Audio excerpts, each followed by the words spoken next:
నమస్తే, welcome to iDream. అమ్మాయిలు వివాహం ఆలస్యంగా చేసుకోవడం వల్ల వారి జీవితంలో మానసికంగా, శారీరకంగా ఎలాంటి ఇబ్బందులు ఎదుర్కోవాల్సి వస్తుంది అండ్ దాన్ని ఎలా ఫేస్ చేయాలి? దీని గురించి తెలుసుకునే ప్రయత్నం చేద్దాం. మనతో పాటు ఉన్నారు ప్రముఖ సీనియర్ సైకాలజిస్ట్ డాక్టర్ వంగవరపు రవికుమార్ గారు. వారితో మాట్లాడి. నమస్తే సార్. నమస్తే అమ్మ. సార్, అమ్మాయిలు ఈ మధ్య కాలంలో కొన్ని సంఘటనలు చూసి ఈ వివాహం చేసుకోవడం అవసరమా అన్న ఆలోచనతోటి చాలామంది వైవాహిక బంధానికి స్వస్తి పలికిస్తున్నారు. మరికొంతమంది లేటుగా చేసుకుంటూ ఉన్నారు. అయితే ఇది ఎంతవరకు కరెక్ట్? నిజంగా ఈ లేట్ మ్యారేజెస్ వల్ల అమ్మాయిలకు లాభమా, నష్టమా? లేట్ మ్యారేజెస్ కన్నా కూడా ముందర అమ్మాయికి మొట్టమొదటిగా మీరు మాట్లాడినప్పుడు అమ్మాయి అన్నారు, కానీ ఎక్కడా కూడా కూతురు అనలేదు. ఎందుకంటే మనం మాట్లాడే పదాల దగ్గర నుంచి కూడా అమ్మాయిని భారంగా తీసుకొని మాట్లాడటం మనకు అలవాటైపోయింది. దాంట్లోనే తెలిసిపోయింది. ఏదైనా వాళ్ళ జీవితంలో సరి అయిన సమయానికి అందకపోతే ఎన్ని రకాలైనటువంటి కష్టాలు వస్తాయో మనకు తెలిసినట్టు. మనం ఒక చిన్న ఎగ్జాంపుల్ కూడా ఇక్కడ చెప్పుకోండి. తోటకూరతోనూ ఆడపిల్లని కూడా చాలా ఎక్కువగా పోల్చేవాళ్ళు ఈ వరకు. ఎందుకంటే తోటకూర పెరిగినంత ఫాస్ట్గా ఆడపిల్ల కూడా పెరిగిపోతుంది అనేవాళ్ళు. కానీ అది పాత సామెతమ్మ. ఇవాళ రేపు అమ్మాయిలు పెరగటం చాలా అవసరం. వాళ్ళు లేనటువంటి రంగం అంటూ ఏది లేదు. కానీ వాళ్ళ పర్సనల్ జీవితం కూడా అంతే అవసరం. ఎప్పుడైతే వాళ్ళ పర్సనల్ జీవితాన్ని కూడా వాళ్ళు సక్సెస్ఫుల్గా రెండు చేసుకుంటూ వెళ్తారో అప్పుడు వాళ్ళు కూతురుగా మారటానికి ఆస్కారం ఏర్పడుతుంది. ఆడపిల్ల కన్నా కూడా ఆడపిల్ల అంటే నాన్నకి కనురెప్ప లాంటిది. ఆడపిల్ల అంటే ఇంటికి దీపం లాంటిది. ఆడపిల్ల అంటే ఇంట్లో అందరి మీద గలగల నవ్వించగలిగే సామర్థ్యం కలిగినది కూతురు. అందుకే అంటారు ఇంట్లో ఒక ఆడపిల్ల అయినా ఉండాలి అని. అంటే ఆ ఆడపిల్లకి కావాల్సినటువంటివి కొన్ని ఉన్నాయి. ఏంటి అవి అంటే ముఖ్యంగా చిన్నప్పుడు తను ఇంట్లో ఉన్నప్పుడు తను చేస్తున్న యొక్క ప్రవర్తన, వయసు పెరిగిన తర్వాత తన జీవితంలో ఇంకొక కుటుంబంలోకి వెళ్ళి జాయిన్ అవ్వటము, అలాగే మనకి నెక్స్ట్ రాబోయే తరాలని ఇవ్వగలిగే శక్తి సామర్థ్యాలు ఒక స్త్రీకి మటుకే ఉన్నాయి. ఇంత మటుకు ఇంకెవరు దాన్ని చేయలేరు. ఇది ఎప్పుడైతే మనం గుర్తించగలిగి చేయగలుగుతామో స్త్రీకి, అందుకనే భారతదేశం చాలా కొన్ని వేల సంవత్సరాల కిందటే పెద్ద పీట వేసింది. కానీ దాన్ని మనం ఆర్థికమైనటువంటి లావాదేవీల వల్లనూ కానివ్వండి, లేకపోతే స్త్రీని చిన్న చూపుగా చూడటం వల్ల కానివ్వండి, చాలా పెను ప్రమాదాలు మనకి జరిగినాయి. ఎప్పుడైతే ఈ రెండిటి నుంచి మనం మార్చుకొని చేయగలిగితే, ఎందుకంటున్నానంటే ఒకప్పుడు ఆడపిల్లలకి ఇంట్లో రక్షణగా రకరకాలైనటువంటి అంశాలు దొరికేవి. ఎక్కడికి వెళ్తున్నా, ఏం చేస్తున్నా. ప్రస్తుతం ఏమైపోయిందంటే చదువు కోసమనో ఉద్యోగం కోసమనో ఏదో విధంగా బయట ప్రపంచంలో పోటీగా వెళ్తున్నాం. దీనిలో ఎప్పుడైతే పోటీలోకి దిగారో, దిగకూడదని నేను అనట్లేదు, దిగాలి. కానీ దిగినప్పుడు తన సొంత శక్తిని కూడా కొంత గుర్తింపు పెట్టుకోవాలి. ఎప్పుడైతే గుర్తింపు పెట్టుకుంటారో అది వాళ్ళ యొక్క జీవితమే కాకుండా ఉన్న చుట్టూ ఉన్నట్టు ఎట్లయితే దీపము వెలుతురు ఎలా అయితే గది నిండా నింపుతుందో, ఈ ప్రపంచం నిండా సూర్యుడు ఎలా అయితే వెలుతురు నింపుతున్నారో ఆ శక్తి సామర్థ్యాలు ఒక స్త్రీకే ఉంటాయి. అది తెలుసుకోవాలి.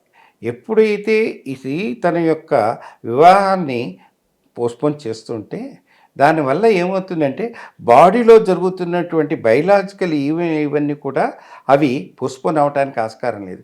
కొంత తరం వచ్చిన తర్వాత అవంతటి అవి మార్పు జరిగిపోతూ ఉంటుంది. అది 30 ఏళ్ళ తర్వాత వివాహం జరిగిందంటే వాళ్ళ యొక్క గర్భసంచి వాళ్ళ యొక్క మాట విందమ్మా. రకరకాలైనటువంటి వాళ్ళకి సమస్యలకి కారణంగా మారుతూ ఉంటుంది. అందువల్లే ఎప్పుడైతే స్త్రీకి వివాహం అనేది ఒక వయసులో జరుగుతుంది. ఇంకోటి రెండవది, ఎప్పుడైతే స్త్రీ బయట ప్రపంచంలో వస్తే రకరకాల ఆకర్షణ వల్ల ప్రేమ వివాహాలు కూడా జరుగుతున్నాయి. ప్రేమ వివాహంలో ప్రేమించేటప్పుడుట ఓన్లీ పాజిటివ్వే కనపడుతూ ఉంటాయట. వివాహం చేసుకున్న తర్వాత నుంచి నెగిటివ్ విషయాలు కనపడడం వల్ల ఒక్కొక్కసారి 4 రోజుల్లోనే విడిపోతున్నారు, ఒక్కొక్కసారి పిల్లలు పుట్టిన తర్వాత విడిపోతున్నారు. ఇది సమస్యగా మారుతుంది. ఇది మారకుండా ఉండాలి అంటే వివాహాన్ని ఎప్పుడు కూడా పోటీ ప్రపంచంలోకి తీసుకెళ్ళకూడదు. జీవితంలో అనుభూతి కింద మార్చుకుంటే అది స్త్రీకి ఎప్పుడు రక్షణగా మారుతూ ఉంటుంది. స్త్రీకి ఎప్పుడైతే రక్షణగా మారుతుందో జీవితంలో కావాల్సినటువంటి అంశాలను, చెయ్యవలసిన అంశాలను, నేర్పించవలసిన అంశాలను తనే కాకుండా, అందుకని అంటారు ఒక స్త్రీ చదువుకుంటే 3 తరాలు బాగుపడతాయి అని. అవును. తనిల్లు, మెట్టినిల్లు, పుట్టినిల్లు 3 బాగు చేయగలిగే శక్తి సామర్థ్యాలు అంటారు. మరి ఇంత శక్తి సామర్థ్యాలు కలిగినటువంటి స్త్రీ తన వివాహాన్ని ఎప్పుడైతే పోస్ట్పోన్ చేస్తూ వెళ్తూ ఉంటుందో తనకి తెలియకున్నటువంటిగా ఇటు ఆఫీస్లో నేను బాస్ని ఎదిరించాను కదా, ఇంట్లో నేను ఎవరినన్నా ఎదిరించగలను అనేది అది వచ్చినప్పుడు ఆ కుటుంబం సరిగ్గా నిలవదమ్మా. నేను నా స్నేహితులు నా రూమ్లలో ఉన్నప్పుడు నేను చెప్పింది వాళ్ళంతా విన్నారు అని నేను ఎప్పుడైతే అనుకుంటామో ఎక్కడ ఒదగాలో ఎక్కడ ఎదగాలో అనేది కూడా తెలియకుండా పోతూ ఉంటుంది. అవును. మూడవది, స్త్రీ ఎప్పుడైనా సరే తన ఆహారపు అలవాట్లలో కాంప్రమైజ్ అయిపోయిందంటే ఏ సమయంలో ఏది ఇవ్వబోతుంటారో రాబోయే తరాలకు అది పెను ప్రమాదంగా మారుతూ ఉంటుంది. ఈ మూడిటిని ఎప్పుడైతే తను గుర్తించి చేయగలుగుతుందో తన వివాహం అనేది సక్రమైన సమయంలో జరుగుతున్నప్పుడు ఒత్తిడికి లోను కాకుండా, ఒత్తిడికి లోను కానప్పుడు తన పిల్లలకి ఒక ఎదుగుదలకి సక్రమైనటువంటి మార్గాన్ని ఇవ్వగలుగుతున్నప్పుడు తనకి 50-60 ఏళ్ళు వచ్చినప్పుడు మనవాళ్ళతో కూర్చొని మాట్లాడగలిగే శక్తి సామర్థ్యాలు ఎప్పుడైతే పెరుగుతాయో స్త్రీకి అప్పుడు ఈ ప్రపంచంలో దేనికి భయపడవలసిన ఆవశ్యకత ఉండదు. ఎందుకంటే స్త్రీ ఎప్పుడు తోడుతో బతుకుతున్నప్పుడు, స్త్రీ ఎప్పుడు రక్షణ ఇవ్వగలదు, స్త్రీ అవసరమైతే ఇంటికి గొడుగులాగా మారగలదు. స్త్రీ ఎప్పుడైతే ఆర్థికపరమైనటువంటి అంశాలను కూడా పక్కకి నెట్టి తను అనుకున్న అంశాలను సక్రమంగా అందించగలిగే శక్తి సామర్థ్యం కలిగినటువంటి భూదేవి స్త్రీ. ఆ భూదేవిని సక్రమంగా ప్రేమించి నాగలి దున్ని సక్రమైన సమయంలో పంటలు వేస్తే ఎట్లయితే పంటలైతే మనకు అందుతాయో స్త్రీ చేస్తున్న ప్రతి పనిని తన వయసుతో సక్రమంగా చేయగలిగి పెట్టగలిగితే అప్పుడు ఆరోగ్యకరమైనటువంటి కుటుంబాలు ఏర్పడతాయి. ఎప్పుడైతే ఆరోగ్యకరమైనటువంటి కుటుంబాలు ఏర్పడతాయో ఎప్పుడు ఒత్తిడికి లోను కానటువంటివి, ఎదుగుదలకి అవరోధాలను జయించిన వాళ్ళు అవుతారు. ఎప్పుడైతే ఇవన్నీ జయించి చేయగలుగుతారో దేశంకి ఒక పటిష్టమైనటువంటి యువతని ఇవ్వగలిగే శక్తి సామర్థ్యం రెండు ఒక స్త్రీకే ఉన్నాయి నాన్న. అందుకే ఎప్పుడైనా కానీ స్త్రీకి ఒక రాఖీ పౌర్ణమి కానివ్వండి, మన పండుగలు ఏవైనా తీయండి, స్త్రీకి ఇచ్చినటువంటి ప్రాముఖ్యత దేనికి ఇంకెవరికి ఇవ్వలేదు. స్త్రీకి ఇచ్చినటువంటి ఆనందకరమైనటువంటి సందర్భాలు మనం చెప్పుకోగలిగితే సంవత్సరంలో 365 రోజులు ఆమె రోజే. అందుకే ఒక్కరోజు ఉమెన్స్ డే చేసుకోక్కర్లేదు, ఒకరోజు మదర్స్ డే చేసుకోవాలి. ప్రతిరోజు ఉమెన్స్ డేయే, ప్రతిరోజు మదర్స్ డేయే. ఎప్పుడైతే ఇవి చేసుకుంటామో అది మనము సక్రమైనటువంటి ఆలోచన కలిగినటువంటి స్త్రీని ఎప్పుడైతే మనం ఈ సొసైటీలో మనం పైకి రాణించడానికి అవకాశం కల్పిస్తామో అప్పుడు వాళ్ళకి ప్రత్యేకమైనటువంటి సదుపాయాలు కూడా అక్కర్లేదు, ఆటోమేటిక్గా వాళ్ళే అన్నిటికీ చేయగలుగుతారు. సో వివాహం అనేది సమయాన్ని జరిగితే కోపం తగ్గుతుంది, అనుభూతి తెలుస్తుంది, ఎలా బతకాలో తెలుస్తుంది, ఉన్నదానిలో ఎలా సమర్థించుకోవాలో తెలుస్తుంది.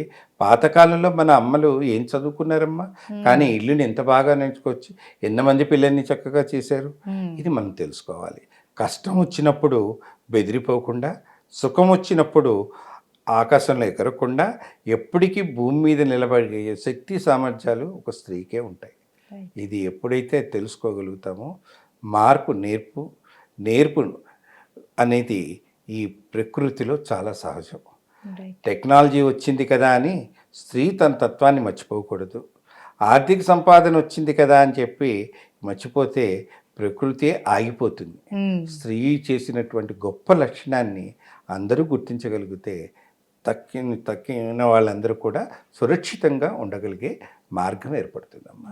అందుకే ఏ వయసుకి ఆ ముచ్చట, ఏ వయసుకి ఆ పని జరుగుతూ ఉంటే అది చక్కటి మార్గాన్ని వేయగలిగే శక్తి సామర్థ్యాలు వస్తాయి. స్త్రీ గురించి చాలా చక్కగా తెలిపారు సార్. మనం ఎంత మాట్లాడుకున్నా చాలా తక్కువే అవుతుంది. సో ఈరోజు అంటే మనం ఇక్కడ ముఖ్యంగా చూడవలసింది విత్తనం లోపల మొక్కని చూసుకోగలిగే శక్తి సామర్థ్యాలు. విత్తనం అంటే స్త్రీ, ఉమ్, దానిలో మొక్క అంటే ఆమె కుటుంబం. భవిష్యత్తుని భవిష్యత్తుని చూసుకుంటే ఆ నీడలో కుటుంబం అంతా బతకగలదు. Thank you so much sir.